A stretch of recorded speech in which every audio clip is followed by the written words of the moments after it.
From Chicago streets to the courts beat, Sal, Scott, Dan on the podcast seat. Bulls breaking news, talking stats and views. Every player, every play, we never lose. Horns over hoops, where the Bulls troop.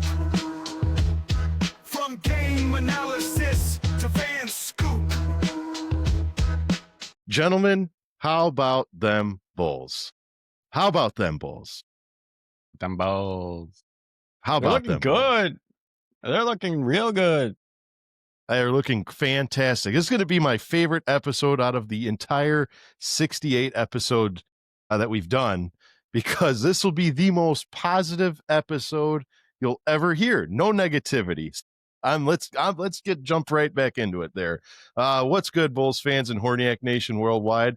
Welcome back to another action-packed episode of the Horns Over Hoops podcast, featuring your hosts, Sal-Bass, Scott Berman, Dan Gracie. And gentlemen, I don't know if you can tell by how just ecstatic my voice is that this is going to be a fun episode. I love talking positive. It's not every day you get to talk positivity when it comes to the Bulls. We're usually MFing somebody or MFing an organization as a whole, but today it's nothing but positivity. And Dan Gracie, why is that? Why is it going to be positive? Because we started the season 2-0 for the first time in 4 years. There you go. Yes. For the first time in 4 years, way before this podcast was ever a thought in any of our ears, is when the last time we started 2-0. So it's going to be a great episode for you. We're going to be dissecting the success that this team has been having, breaking down some stats for you. We got some Scottagories.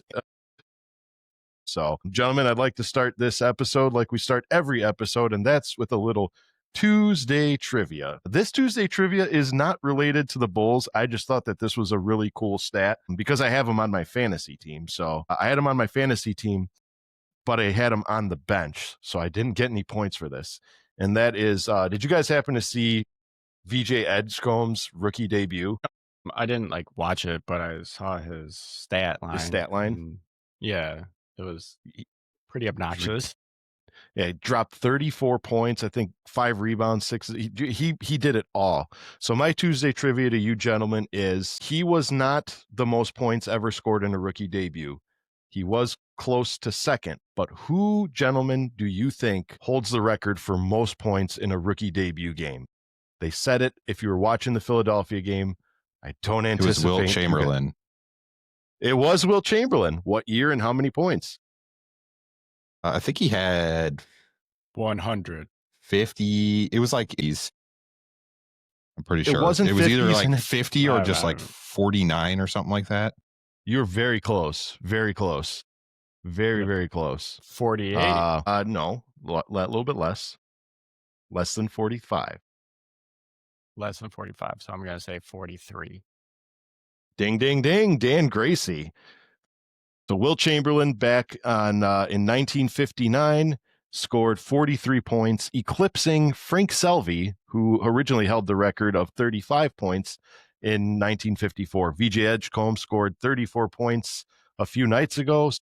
If he would have just scored one more field goal, he would have been in second place. It was pretty cool. Wilt Chamberlain, 43 points in 1959. And it's interesting that those are almost 70-year records. That's all. I mean, I found that pretty incredible that it took 70 years for someone to become third place for most points in a rookie debut game. Why do you guys think that is? I don't know. I never really gave any thought about it. Maybe the changing of the rules, we're more lax on defense now. I don't know. Yeah, but probably because coaches don't run the game plan through rookies. Why would they? I like it. You have veteran players run the game through them. Wilt is, hey, I'm 10 inches taller than everybody. Run the game through me. Yeah, exactly. Yeah. And plus he was playing against average, I don't want to say average Joes, but the professional athlete in the 1950s was not the professional athlete of the 2025. He was playing against Bob Cousy. Don't be hating on him. I'm not hating on Bob Cousy. There was some gems back then. Don't get me wrong. I'm going to get a lot of hate for this one, but we're talking peak.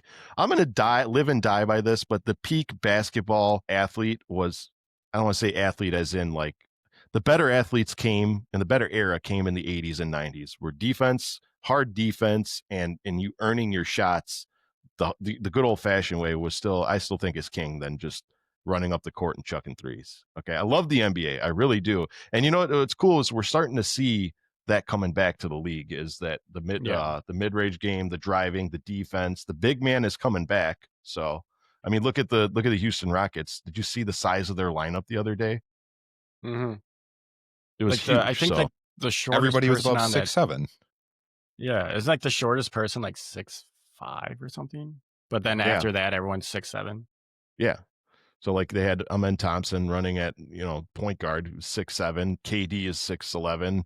Şengün, I think that's did they have Steven Adams, or was he, it's a very tall lineup. So, but anyway, our job here is not to talk about and glaze VJ Edgecombe and for me to be salty and pissed off that I sat him on the bench on my fantasy team, losing 25 fantasy points. I still won the round, by the way.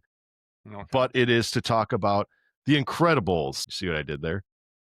Gentlemen, as Dan Gracie said earlier in the show, our beloved Chicago Bulls are 2-0. They started the season for the first time 2-0 in 4 years, like Dan Gracie said. We've had a lot of positive takeaways from that 2-0 start. And dare I say it, the Bulls have probably had, if you include the preseason, the last 7 games, they've faced some of the toughest opponents in the league. We faced the Cavs twice. We faced Minnesota. We faced, the defending champions and the Bucks and the Nuggets. And then yesterday we played the Magic, another heavy favorite to take the East, as well as playing a Pistons team that's projected to be better than it was last year. A lot of success against good teams. And gentlemen, I'm asking you guys, what would you attribute the success to the most of this team? What has been the biggest contributor to the success of this franchise this year? I feel like they're taking less threes, which is actually good. They're driving more, cutting more. I want to say they're cutting down on turnovers, but I have to look at stats real quick for me to confirm that. But no, they're just playing, like, I was watching yesterday, and like for some reason their offense reminded me of the last time the Spurs won a championship, like their play style, how like everyone touches the ball and everyone's either cutting or there's always someone wide open for a three. So they're just playing winning basketball, less ISO, just, good fundamental basketball. I like it. Yeah, they had 18 turnovers against the Magic, and then against the Detroit Pistons, they had, let's see here, they had 17 turnovers. So we're averaging about 17 and a half turnovers a game. If you break that down into quarters, that's about 4 or 5 turnovers a game, which still a little high, but cut that down. Yeah. But it's not the 20s. It's not the astronomical turnovers that we saw last season. So good. I agree wholeheartly. The main thing is I'm so happy we're not chasing for 4 quarters. And then at like the last 2 minutes of the game, then we take the lead. Like, I'm so happy that's not happening this season. Yes.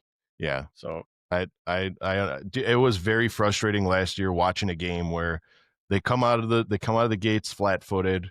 We accumulate a 20-point deficit, and then the rest of the game is us hustling to chop down at that deficit and then still make the game interesting in the closing minutes there. So I'm really glad to see that go to the wayside. Scotty B, biggest success for this franchise right now?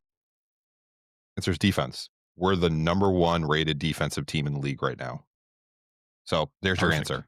Like yesterday, the reason the Magic lost is because they couldn't hit a 3 to save their life. They weren't getting open threes. And plus, Paulo thought he could play the game by himself, but that's a different story. Yeah. That's my defense, rebounding. Like, if you're watching the game, you're not seeing that no one's just giving up on defense. We don't have that Zach LaVine that's just going to stand around and not try anymore. We don't have DeRozan was doing the same thing. Giddey was doing that last year.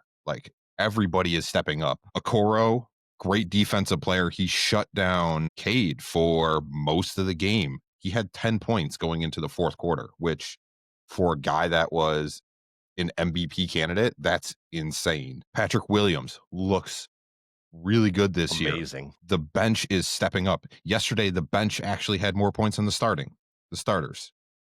So Billy is finally playing the hot hand, which we've been talking about for years. Stop just putting the starters in just because they get paid more.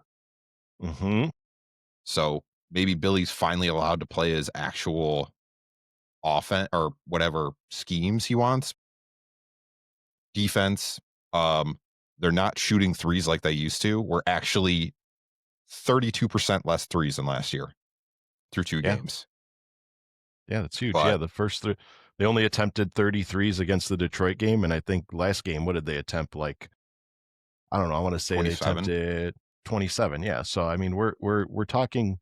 They attempted 27. Yeah, so we're talking significantly less than last year, and a lot of these threes, to your credit, they're better threes. We're not just hoisting up contested threes for the sake of shooting a three. So they're taking better shot options. I like it.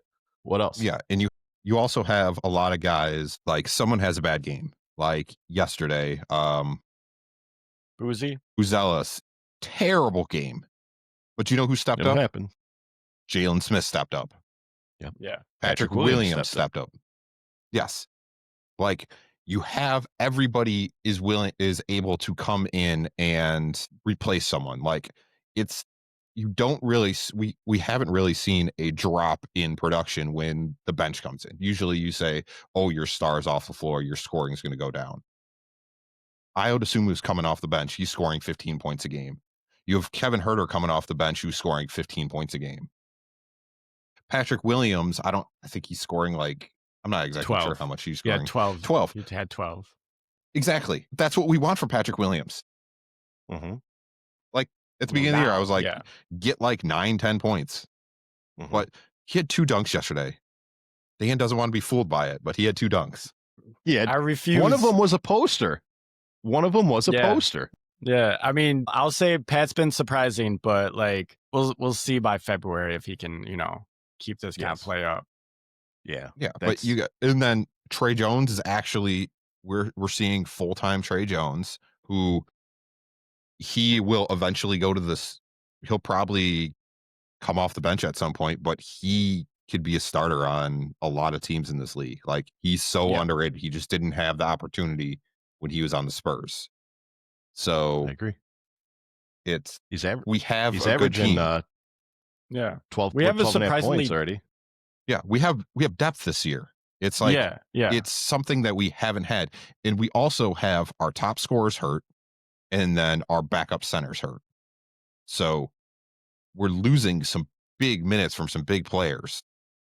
Yeah, and another we're thing still about playing. Tre Jones is he's only averaging 2.5 turnovers a game. So not only is he scoring the basketball, distributing the basketball, but he's actually taking care of the basketball. And he's been a part of a couple of crucial and big steals in the game, which is, he's averaging 4 steals a game right now, which is crazy. I know that number will go down, but he's been has been a great contributor.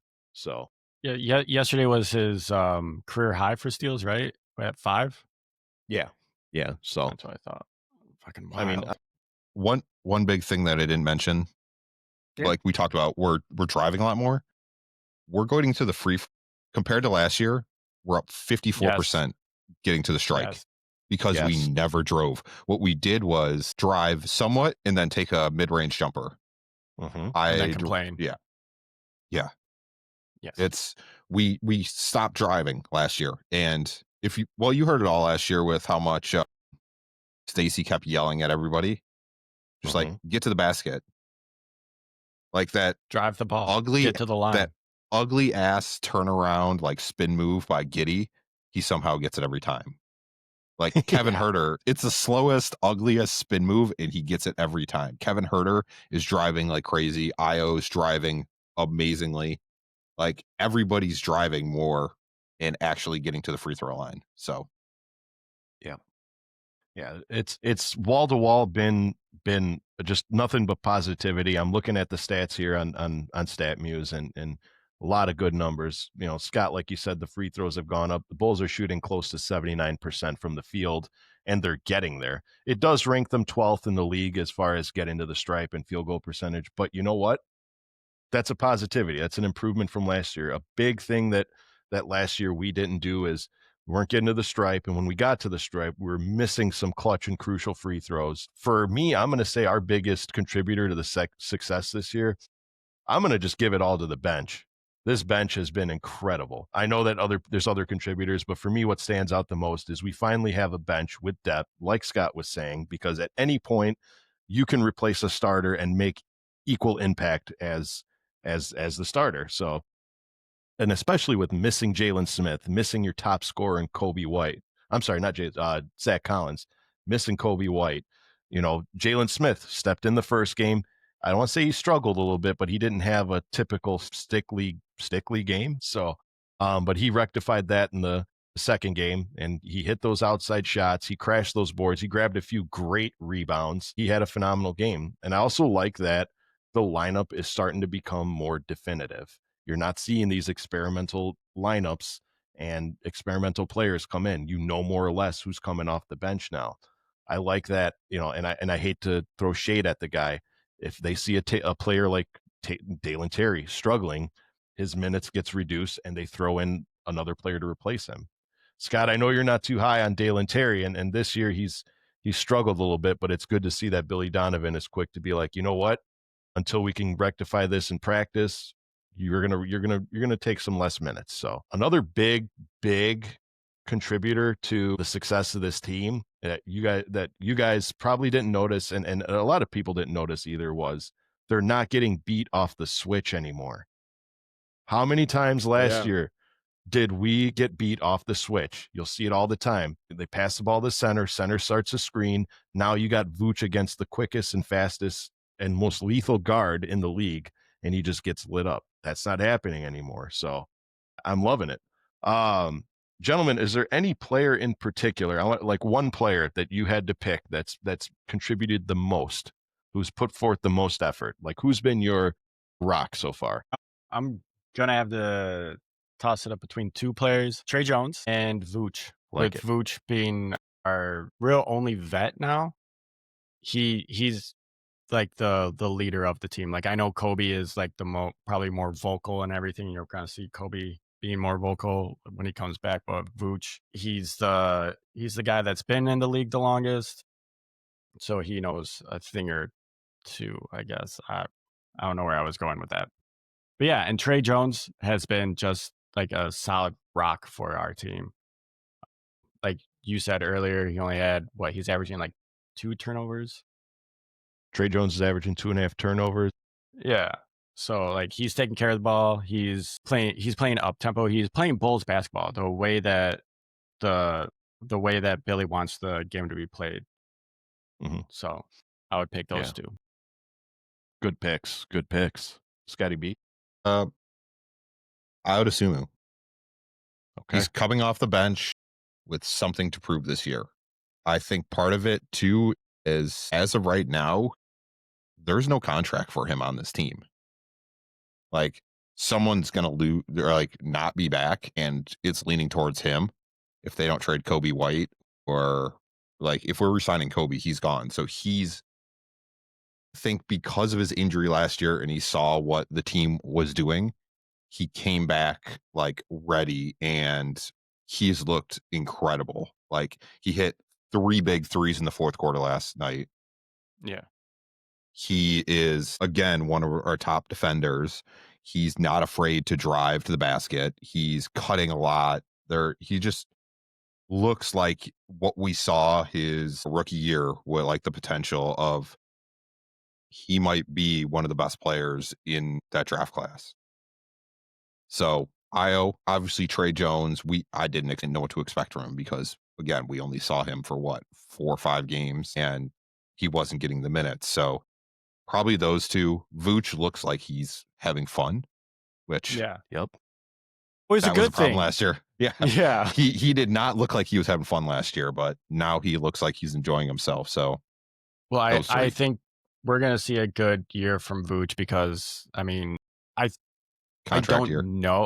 Contract year, and he could also be traded to a legit contender, so he's gonna get that value up as much as he can this season. Yep. Yeah. Those are great picks.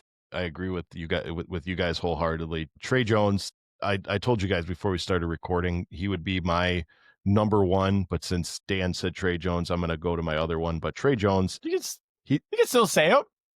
I know, but he's already gotten his flowers from you. So I want to. There's 15 guys on this team that deserve their spotlight as well. But for me, Tre Jones has been the point guard that we've been looking for a long time. He is a true ball distributor. He protects the basket. He's all over the court. I mean, like we said, he accumulated 5 steals last night.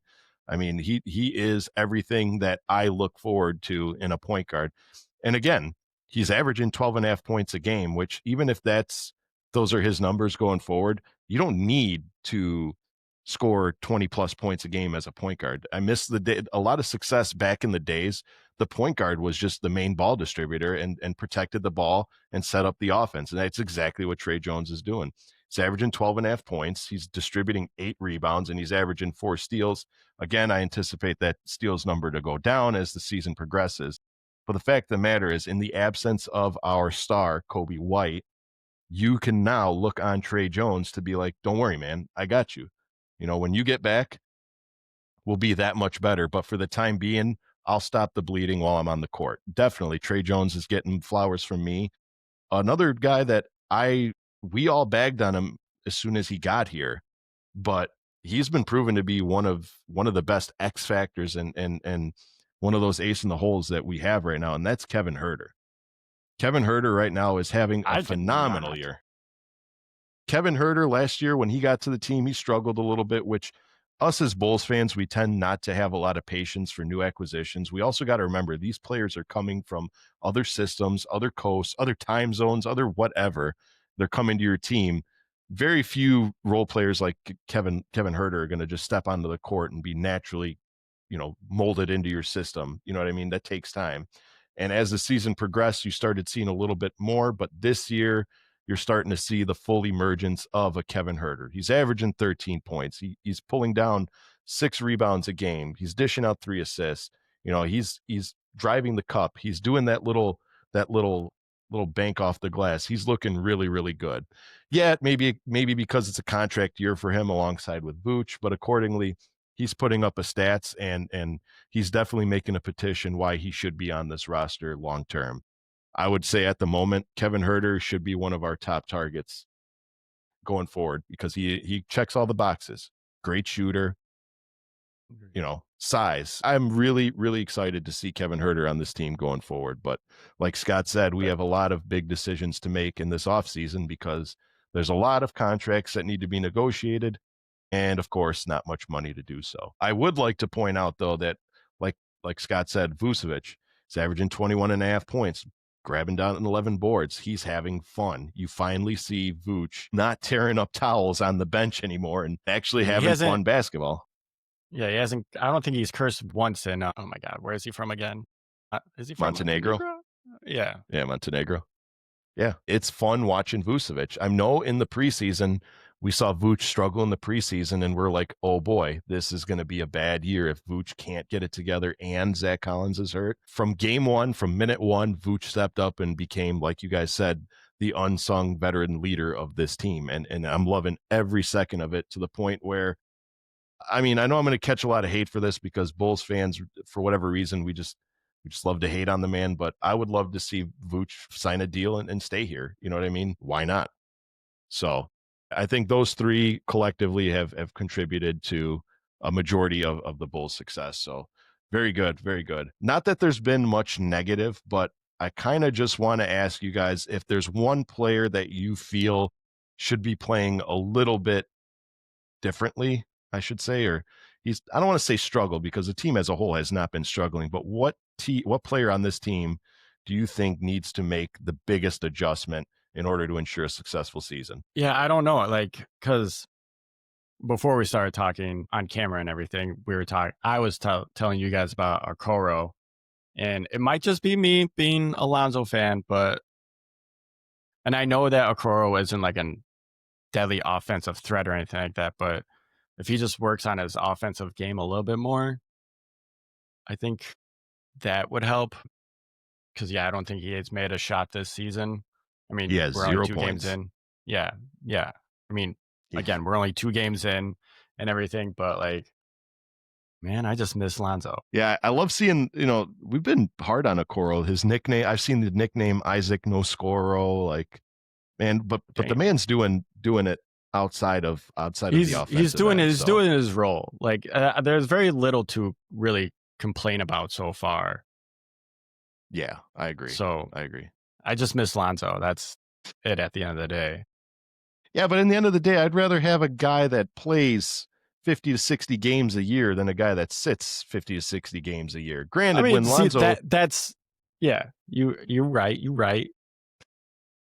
So granted, when Lonzo was on the court, you knew Lonzo was on the court. You know what I mean? He was everywhere. He's a little menace. Yeah, like I will say it. Good comparison. Dare I say it, and correct me if I'm wrong, Tre Jones is playing like what Alonzo Ball could play like. He's everywhere. He hustles.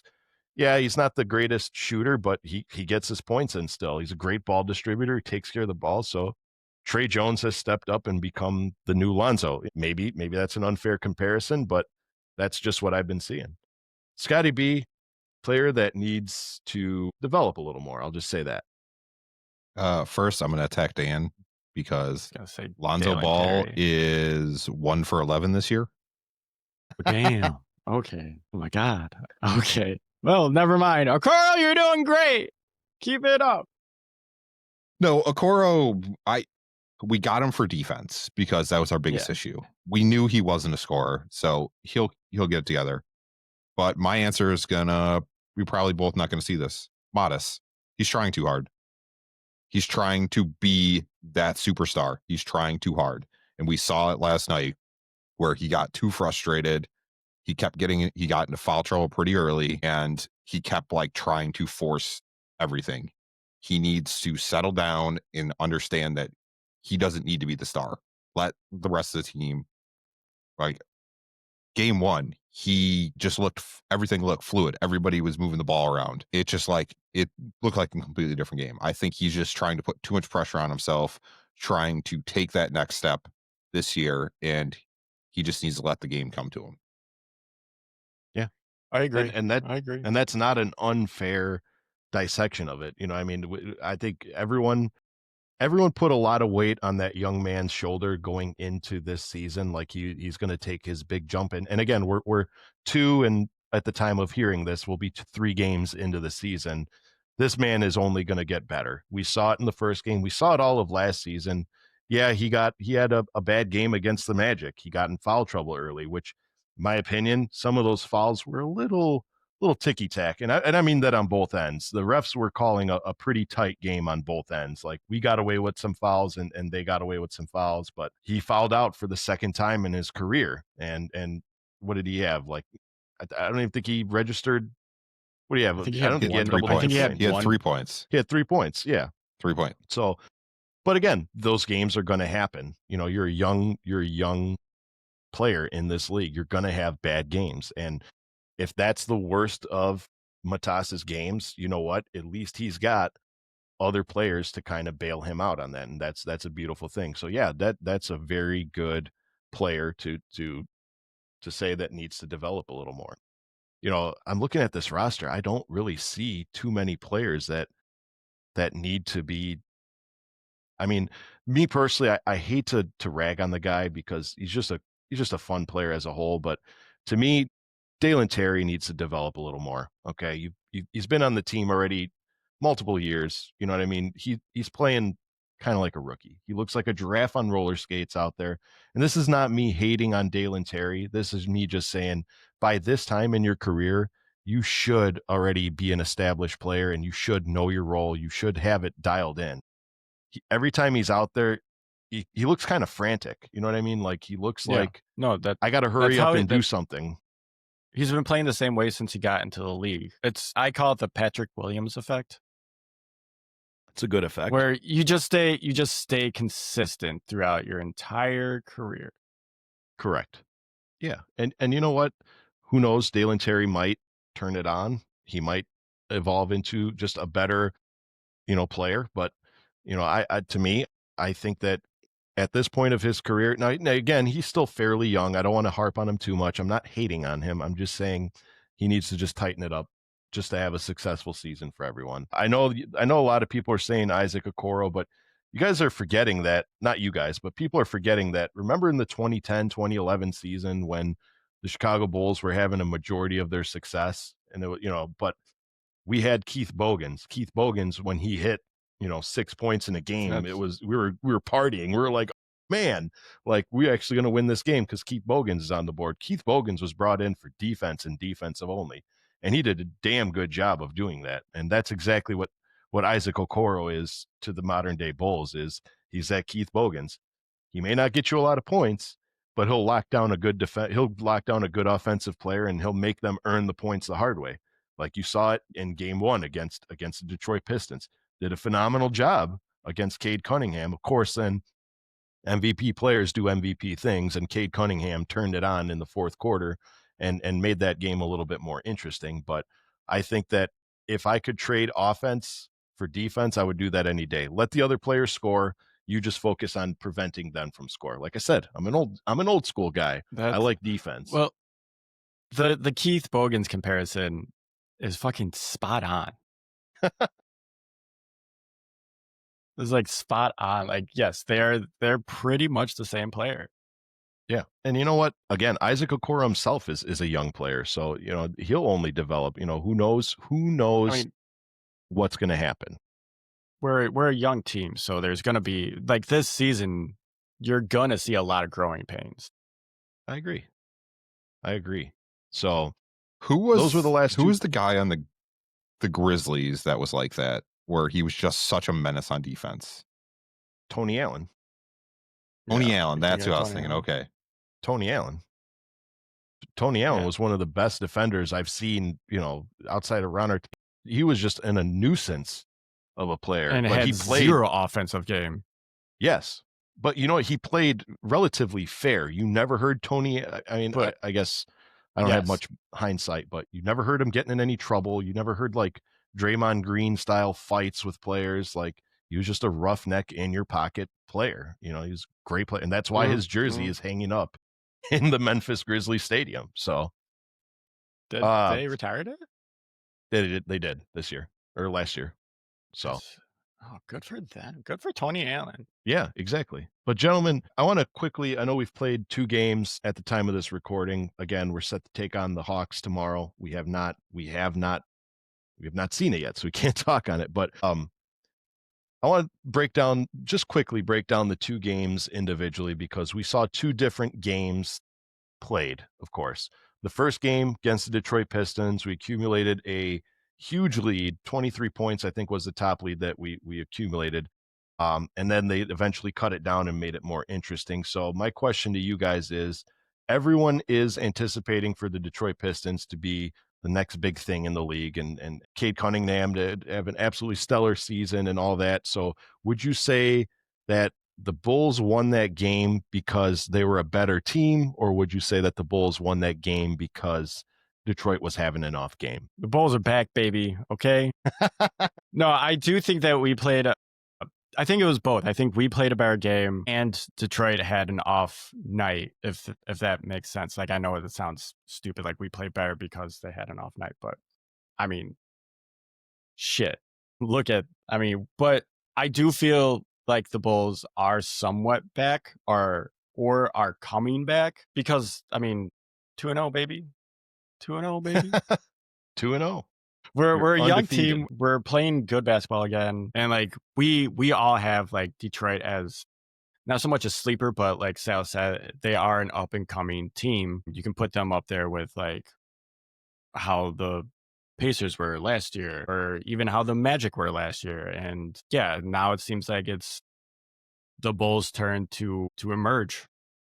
So yeah, the East is going to be crazy this year. Yeah, I agree. Scotty B, what do you think was the reason why we won that game? Yeah, defense. But really, going into the fourth quarter, we out-rebounded Detroit by like 20 rebounds. We were crashing the boards. Everybody was getting rebounds.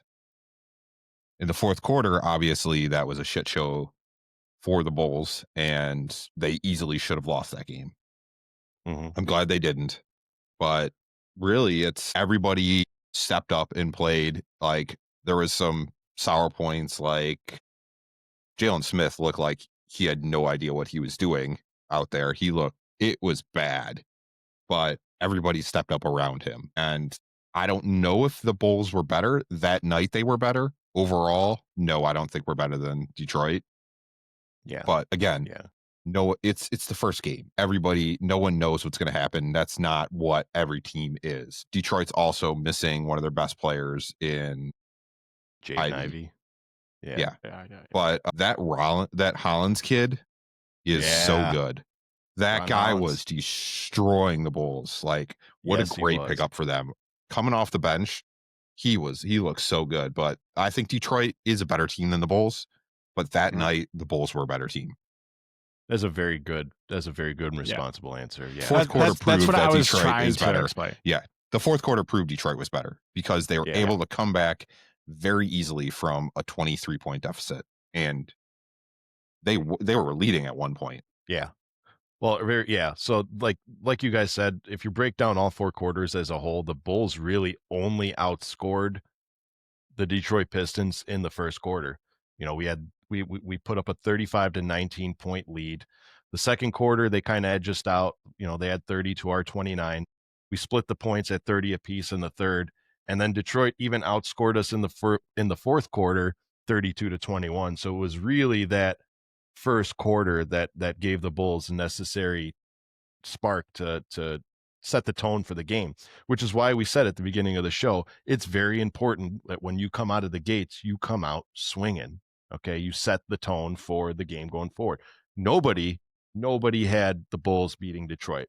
If they said that the Bulls were gonna beat Detroit, you're lying. Okay, everyone picked Detroit to beat the Bulls, just like, and we're gonna mention in a few minutes, everyone picked the Magic to beat the Bulls. Okay, what I think the success of the Bulls was they set the tone early and on. However, I will give them a little bit of negativity here. The Bulls, in typical Bulls fashion, did pump the brakes a little bit, and they let off the gas, and they let Detroit crawl back in. But at some point, you just got to chalk that up to good coaching on the opposing end, because, you know, coach recognized, hey, this offense isn't working. We're gonna check the film at halftime, and we're gonna see what's going on and what we can change. And they did exactly that, because they crawled back into the game. You know what I mean? It ended up being only a 4-point game as opposed to a 23-point game. So did the Bulls play better that game? Absolutely. But is that Detroit's full potential? I don't think so. I think that Detroit, if they came out of the gate swinging a little earlier, we wouldn't have won that game. So I agree with you guys. Good calls. As far as go ahead. I do like that the Bulls are responding when like the gap gets, you know, shorter and shorter and shorter, or even when we blow the lead. Because last year we would have just been like, oh my God, we're starting to lose. And then they would have just steamrolled over us. We're actually responding now this time around, and like closing out games the right way instead of just giving up on them. I agree. That was all. Yep. No, it was a great point. Now, yesterday's game proved to be a different game in the area that no team had a huge lead at any point. I know the Bulls had a double-digit lead and ended up winning by double digits, but early on it was a very 8 or less point game, you know, and it was a lot closer. So Bulls ended up, you know, trailing by 1 point after the first, the 29-30. Second quarter, they edged them by 4 points, 23-19. Again, in the third quarter, we split the 31 points apiece, but then they later on outscored them 27-18 in the fourth quarter. So, gentlemen, with a little bit more, I don't want to say comfortable, but with a little bit more hard-earned victory against the Magic, I'm going to ask you the same question. Did the Magic just not play well, or do you think the Bulls were just better a team? I think Paulo tried too hard to like take over and make it like a one-man show. Like, it looked like he didn't really trust his teammates. That's just me. But I think, yeah, they kind of shot themselves in the foot.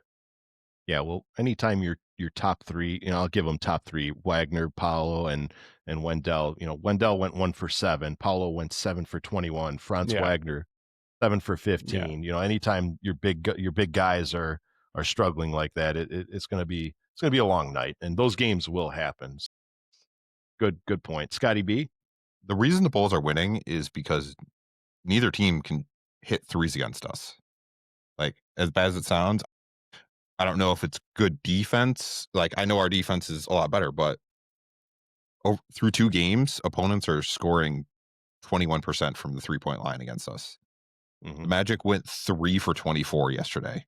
It's crazy. Like, for the Pistons game, they hit 2 threes. That game's different. That is true. Like, it's really, I think the Magic are better, but they had an off night again, and also they had a tough game the night before. Mm-hmm. Yep, they were on a back-to-back against the next the next team we're going to face, Atlanta. Yeah, but I'm not taking away anything from the Bulls because the team looks completely different than last year because they're moving the ball around. Everybody's getting touches. They're not taking bad shots anymore. They're trying to make good plays. So I do think that we outplayed both those teams, but also both of them had bad luck. Like you said, the top 3 players on the Magic had like 12 field goals made, which is terrible. Something like that. It's just not good. Again, is that our defense is stepping up or they just had an off night? Yeah. Who knows? Again, Yeah. early season rust. That's what I'm worried about is we're going to run into someone that's going to go wild from 3. Like, we're going to play the Warriors and they're going to drop 150 on us. Yeah. That's what I'm worried about. Very realistic. Very possible could happen. Yeah. Elite teams like that. I mean, there's good teams, great teams, and then elite teams, and they're night and day when you play them, Yeah.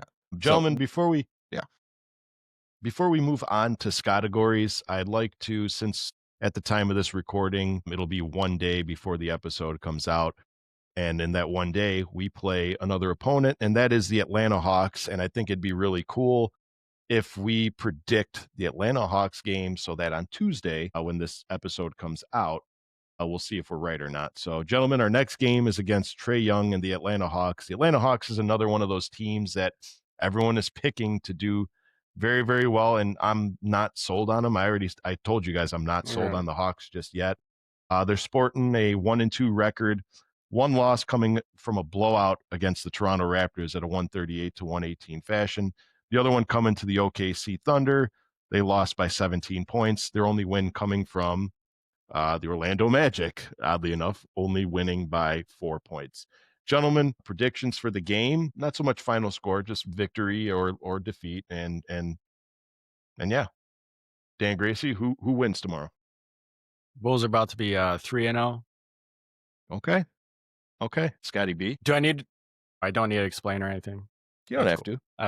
That's fine. I don't want to. My explanation is I hate Tre Young. Well, not hate. I need to stop saying the word hate. I strongly dislike Tre Young. There you go. You're not a fan of his. And yeah, I mean, I'm in the same boat as you say. I don't believe in the Atlanta Hawks. Like that they're that team. Like, I don't think they are. Yeah. Perfect. Scotty B, who wins? Looking at research. It depends. Is Porzingis playing? Like, okay, the guy is he out? He played the first game and that's it so far. But if he plays, it's a completely different game because he's going to drop 20 points. But I think right now our team is better than the Hawks. I know they rely on the 3 a lot, and I feel like they're kind of having a down year. Dyson Daniels isn't having as good of a year, but I hope we're going to win. We're also at home. That doesn't matter. That's never mattered. I feel like we've been better away from home lately. I feel like it matters for the last couple of years, but also I'm pretty sure I said after the Pistons game, I've seen enough. We're going to win the championship. So I'm going to stick with the Bulls are going 82-0. All right. 82-0. Yeah. My goodness. You heard it here. Yeah.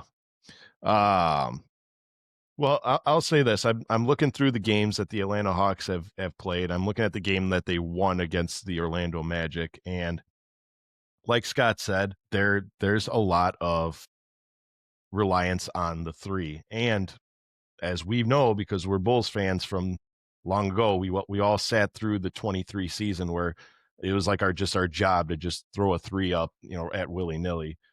Sometimes they fall and you look great, but sometimes you're hitting iron and you look really, really bad. So the game that they won against, I'm looking at these, and Tre Young didn't have too outstanding. I mean, he had 25 against the Magic, but Tre Young he went for 7 for 18 that game. So I think if we can lock down the perimeter and maybe and barring Kristaps Porzingis comes in and just bodies the paint, I say we should have no problem winning this game. I'm not going to say it's going to be an easy victory by any stretch of the imagination, but I think it's going to be another matchup of the Orlando Magic where it's just a tough fought game from quarter 1 to quarter 4. But I still think the Bulls edge out the Magic in this, or the Atlanta Hawks in this one. I think we secure a 3-0 start. So I think we're all on board for a Bulls victory. Riding that Bulls high. I love it. And speaking of riding a high, it's the high point of this show, and it's my favorite part. I say it every episode. It's my favorite part, and that is Scottagories. If you're joining us for the first time, Scotty Berman, explain the rules. Yeah, it's just I pick a category. You kind of goes back and forth. Dan says some player that has nothing to do with anything, and Sal Steve wins. Nash. Yeah, it's usually Steve Nash. It's usually Steve Nash, which is why I'm like confused as to why Scott hasn't picked any categories that have Steve Nash in it to give Dan a fair fight. He beat me last time. Last time you beat me. So, Scotty B, without further ado, what is category number 1? Yes. So this one, trying to. No, Sal, I think you won last one. No, you smoked me last one because that was my. No. Well, you beat me one of them, and it was after my absence. I beat you like right before your absence. Okay. Beat you so bad you had to take off. So this is one. This has actually been pushed by like 3 weeks or 3 episodes because someone keeps winning before we get to the third one.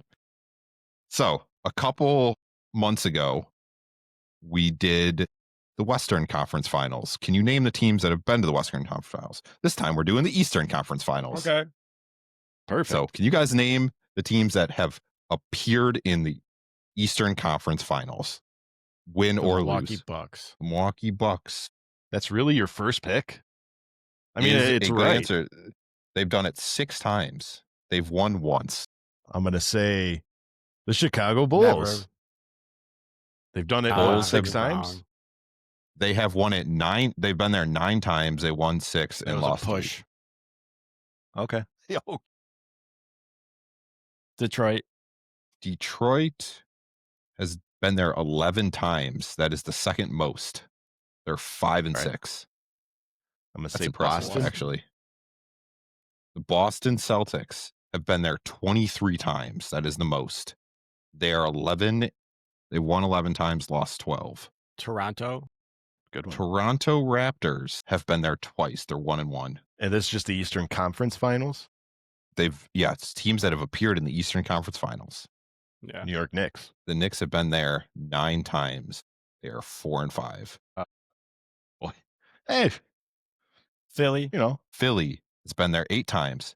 They have a winning record of 5-3. Okay. I'm going to say Orlando. Orlando Magic have been there 4 times, 2-2. I'll say Miami, get just Florida out of the way. Yep. They have been there 10 times. They are 7-3. So I'm going to say a team that's going to shock you, but I vaguely remember them being in the finals, even though I don't count this as a year. I'm going to say the Atlanta Hawks. Atlanta Hawks have been there twice, actually. That was my next one. They have lost both. The bubble year doesn't count, people. It doesn't freaking count. There's 6 left. I know. Indiana. Indiana Pacers have been there 10 times. Roy Hibbert, baby. They're 2-8. Good one. Good one. Trying to going up the. All signs are pointing to me wanting to say. Okay, The New Jersey Nets or Brooklyn, respectfully. Yes, 2 times. Well, I did not know They've, that. they've Okay, won both. okay. Cleveland has been there 8 times. They're How many 5 more and do we 3. have? Pretty sure all those wins are with just LeBron. Yeah. Every time he went to the championship, you have 3 left. We've I almost know. named I'm every just like, Eastern I was Conference just like, team. who is left? There's going to be some X factor like Kentucky Colonels or Spirit of St. Nope. Louis in there Nope. somewhere. I know. Nope. There is not. I'll give you a hint. 2 of these teams are currently in the Western Conference. Great hint. Wait a second. Yeah, I know. I think I know It's one. your turn. No. It's your turn. No, didn't. You do have Is it? one that's still in the East, by the way. It's Dan's turn. What is Dan's turn? What? No. I think. Wait, who just said LeBron? I said And New then Jersey. I said Oh, no, Cleveland. you said Cleveland. Goes back to Sal. Okay, so it's Sal's. Shoot. Okay. I know. Great. This sucks. This sucks so much. There's 1 in the East, 2 in the West. As much as I want to say this team, I know I'll be wrong. But then my confidence in Dan to Do know you the want to Western say? team. I feel like you're thinking of the same team I'm thinking of. I don't Are you, know. though? Someone's gonna have to say it, and we'll just see. You know what? I'll be the Washington Wizards. No, it's not the team I was thinking. Washington Wizards have been there 4 times, and I think they're all as the So Bullets. okay, that's Yeah, They've they were won always all so that's 4, the by the last way. team that's That's the East. still That's in the there's East. in the East So currently. there's 2 Western. Yes, there's 2 teams. Western Conference teams. Oh, shoot, Yeah, I think both I were in know the other one. 70s, late Is it the 70s. They were. fucking Lakers They made the or finals. something like? The what? No, it is 'Cause I know not the team- Lakers. I'm just thinking of teams that moved. Nah, And Memphis is still in the West. Right? Memphis is in the West. And they are always in the West because the Grizzlies were. Is this for the Vancouver. win? Yeah, sure. So there's 2 teams that I'm 'Cause I'm- torn between. Is I'm going to use this one because I'm not sure if I'm going to say the Jazz because when they were It is in not the St. Jazz. Louis, it's not. Okay. Dan's back in. the Hornets? Okay. Yeah. that was the other Okay. team. No? Oh, thank you for getting that out of the it way. was bugging me. All right. Because they The- were in New Orleans. Is it the fucking? Shoot. Say the Pelicans. It's no way it's the Bobcats. It's not the Bobcats. Pelicans were, I want to You already said the Jazz. Vancouver. No. No, I didn't say Vancouver. yet, but Yeah. Kansas City Royals? No, that's baseball, duh. Kansas City. Kansas How's City that? Kings. That's no Sacramento. No. Then, yeah, that's what it So these are the Shoot. we're still down to 2 Wow. teams that are in the. Do you guys Yes. want to hint? Yeah. Do Yeah, you guys want to please. hint? Yes. They're within a 3-hour driving distance of each other. That tells me nothing. Cool. Okay. That tells me nothing. Okay. I know one of them. Pass. Sal, go for it. I got nothing. I want to say the Clippers used to be in the East. No, they were always in LA, weren't they? Great. The Lakers. Okay. Invaded. They moved, right? It was. This is it's stupid. Yeah. This is a good one. Let's see. Now I have to. Is it like Phoenix? You're just thinking of teams that are close. Nope. I Who- said what'd you Phoenix. say? I'm just You I'm said just the throwing Suns. out random Western teams. This is in a 3-hour drive to each other. I'm trying to remember all these teams that. I'll give you another hint after. Oh, So, well, the who went first? Warriors. Nope. No? Okay. Now it's Dan's turn. All right, I'll give you one more hint. Both these teams are in the same state. Texas. Is it? You have a 66% chance to win this. I know. Is it the Mavs? Fucking God. My goodness. Are you? Wow. Houston? The Houston Rockets were there in Is 1977. the other one? Is the other one Pelicans? Spurs. The Spurs were there in 1979. That doesn't make any sense. That was before When did they the Mavs join the league? 80s, 90s? 80s. 80s. Fucking Yeah. Dallas is Wow. closer to the east than fucking the other two. Yep. No, Houston is right on the coast. Yeah, Houston's on the coast. That's why that hurricane It's like- devastated. Yeah, but it's further like down. Dallas is already. Well, down doesn't But- necessarily take it out of the yeah, whatever, what? guys. well, either way. I'm Either looking way, at either Texas way, you and I'm just somehow like, this got- doesn't make sense. You had a. I thought Sal. I thought he had it. Okay. All right. So I made this next one Well, these next two are about last year, so we'll see if we get to the third one. But can you guys tell me who scored the most 3-pointers last year? There is 16 players because 15 there was tied. So most 3-pointers in the league. League-wide or? League-wide. Okay. Who led the league in Okay. 3-pointers? Top 15. There's Somebody just 16 get it out players of the because way. 15. Steph Curry was third with 311. Steve Nash. I'm just kidding. I'm just kidding. you. I'm gonna go with Trey Young. Trey- Sorry, what? Trey Young. Sorry, Trey Young? Sorry. Yeah, specify. He is tied for 13th with 218. I think he was hurt So a decent amount last year too. I'm going to say this name, and it's a shame that he doesn't have a home right now. Is Malik Beasley up there? No. Ooh. Well, yeah, wow, sorry. okay. Malik Beasley is Okay. second. Sorry. I Malik was like- Beasley is I'm like, second, you sorry. kidding me? I thought you said, I was thinking Malik Monk at first. No. Malik Beasley. Yeah. Does Monk have Malik, one? yeah, he is second with 319. He had one less than the leader. Desmond Bain. He was hurt. Fuck. Desmond I Bain forgot is that he not on was this hurt last list. season. All right, Sal. Go All right, for it. the win. You know what? Hey, I'm going to say I just lost it. Are you gonna say Seth Curry? Oh, I got it back again. No, not Seth. Buddy Hield. Buddy Hield is not on this list. Ooh, What? Back in it, baby. Okay. Oh yeah, I was thinking of Buddy Hield as well. I was thinking of like, who's that player that? Yeah, it was Buddy Hield. Wow, I'm surprised Buddy Hield. Yeah, that's what I said. Can't think of any players right now. It's driving me crazy. Luca. I don't know. Probably. Luca is not on this list. Damn, man. And that's made? I want to say Ant. Solid pick, I think. I'm torn between two, and I don't want to say the other name in case I'm wrong, but you know what?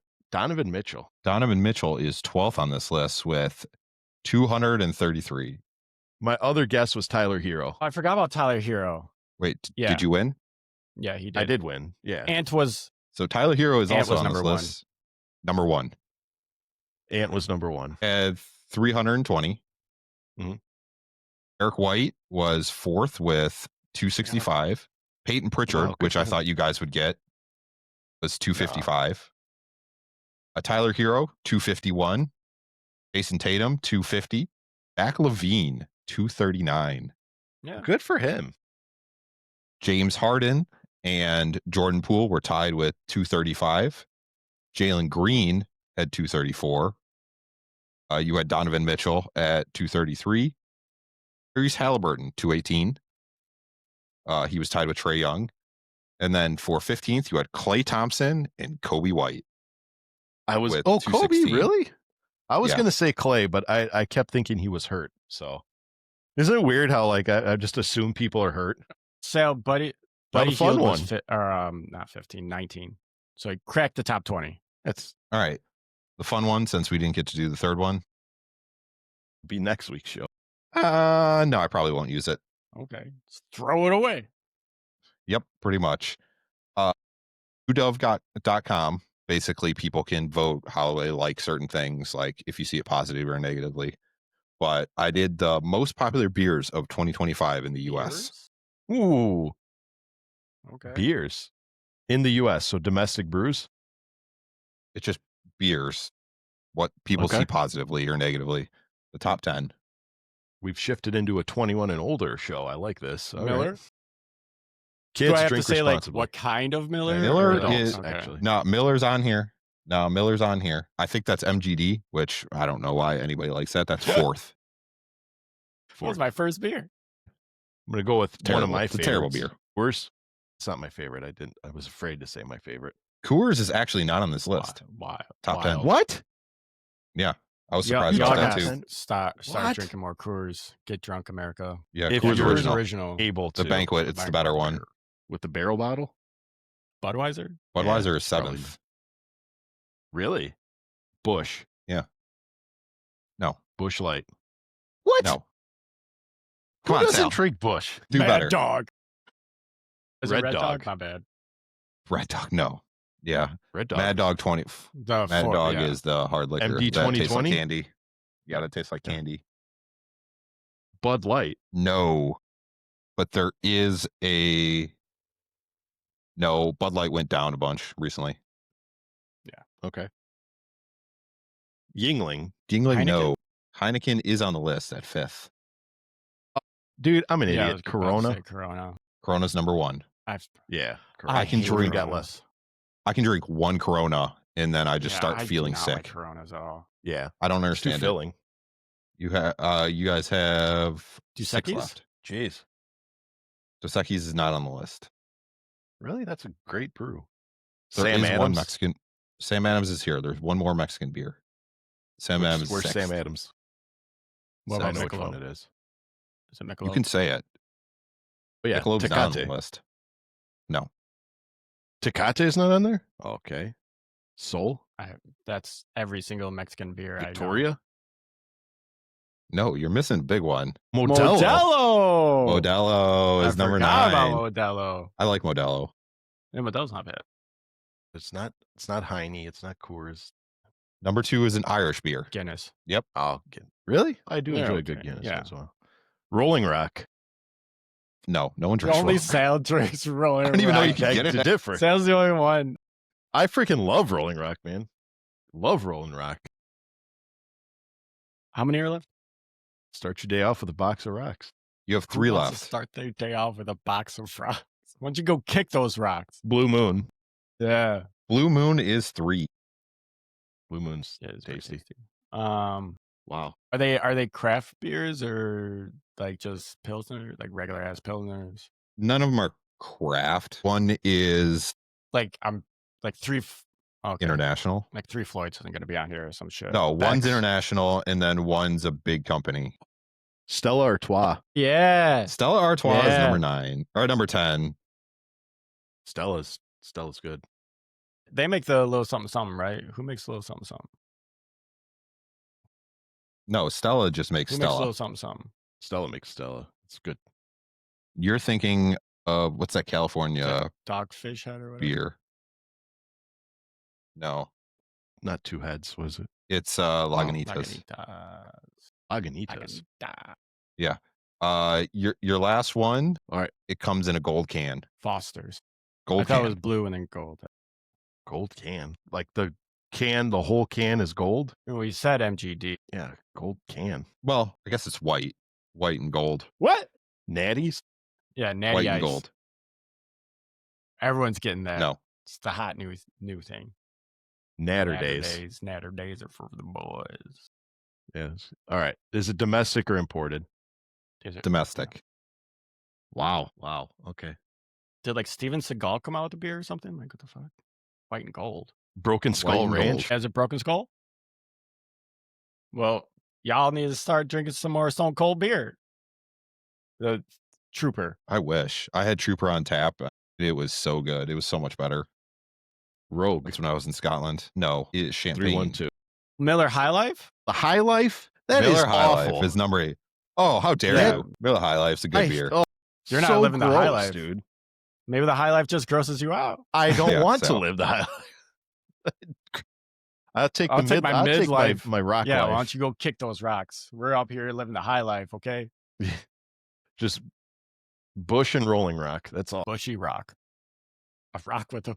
I can't. say Bushy that. rock. Well, that was Scottagories, everybody. Dan Gracie. That first round. I thought you were going to have me.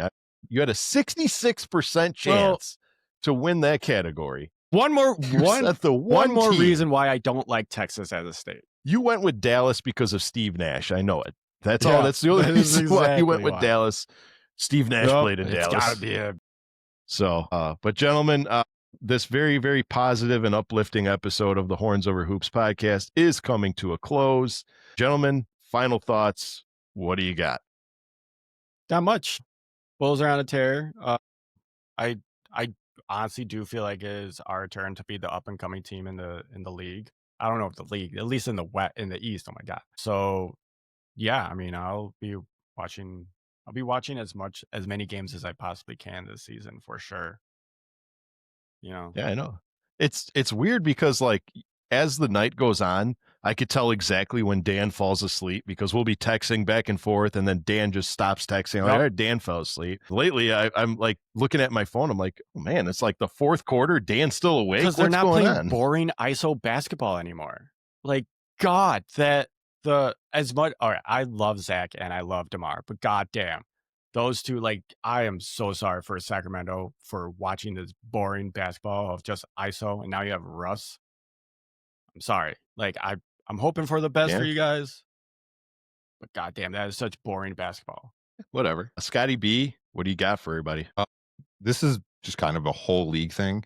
Having basketball on NBC is so much better than what TNT and ESPN was putting out. Like the halftime and pregame show with, I think it was Melo, Vince Carter. I forgot who's the other guy. Either way, they're actually watching the game and they're actually breaking it down. Like, hey, this is what's happening. It is T-Mac. Yeah, it is T-Mac. Yeah. They're actually watching the game and interested in it. As much as I like the TNT guys, they don't watch the game. They don't care. They're not paying attention. Like, it's such a better product. And Mike Tirico's a really good announcer. I forgot who the other guy is. It's Ian Eagle's son. He's really good too. But NBC has put on such a better product than what we're used to. And I'm happy for it. Plus, they have a great theme song and everybody knows the words to it. From Saturday Night Live? Yeah, because I'm gonna dunk the basketball. Gotta dunk it. It was cool watching them bust out like the old school NBA on NBC shirts for the first game. Like I when I was a kid, that's what we watched was the NBA on NBC. That's why like I enjoyed not just the theme song, but like just the overall aura of NBA on NBC. So it's good to have that back. Plus the Jordan show is pretty legit too. I don't know if you watched that. I did not, unfortunately. I was working. So beforehand, Mike Tirico was talking. He has a thing before the games where Jordan tells like stories and stuff. And this first one, he was talking about how he has nerve damage. Like, so he doesn't play basketball anymore. He doesn't shoot the ball anymore. Jordan? Wow. That was news to me. So I guess he was at an Airbnb a couple years ago and I guess the owner wanted him to like he had like a hoop at his house and he wanted to shoot him like a free throw. And he was like, I haven't done this in years. So I was nervous I would miss. Wow. And then he like a video of it popped up like a day later. Damn. Did he make it? Yeah. All right. He did. He didn't shoot it. Oh, he did shoot it. Yeah, he did. Back to Jordan. He's but Jordan doesn't shoot the basket. It doesn't. Yeah. He said that was one of the most nerve-wracking things he's ever done was shoot a free throw. And, like, in front of a bunch can do of it without eyes. Yeah. Still one of my favorite quotes by Jordan was when they asked him like, hey, you against whatever Warriors team with KD was on, who do you guys got? And Jordan's like, I'd say us in 6. And they're like, what do you mean 6? And he's like, well, we're all in our 60s now. It was just like the best quote I ever heard from him. But as for me, I just want to reinforce, be sure to like this video, share it, subscribe to our channel. I know it's cliche asking for people to do it, but it really does help us out tremendously. Leave some feedback in the comments section down below. What would you like to see added to this show? What would you like to see omitted to this show in order to make a better product for you guys? As far as future plans, we are working on a few collaborations. I've already reached out to the necessary parties, not necessary, but to the parties, and we got some collabs working out. I know we got one collab with the Cognac Boys, the Shy Bulls podcast, the C-Red UK, shout out Neil. Justin Talks Hoops, I'm excited for that one because he was always a no BS and just tell it like it is guy, and I really got a good project lined up with him that I'm sure you guys are all going to love. But accordingly, if you would like to be a guest, if you're a Bulls content creator or a fan for that matter and want to be featured on a show, drop us a comment or drop us a DM, get a hold of us somehow, and we'll put you on. We love having guests. I think it's going to be our goal this year to have a bunch of guests and to make it a more guest-friendly show for the in-between episodes. We want to put out more bonus episodes for you, the fans. That's all. With that being said, from all of us here at the Horns Over Hoop Studios, we encourage our Bulls fans and our Horniacs to see red, go Bulls, and let's stay undefeated. What do you say? Go Bulls, everybody. Hell yeah.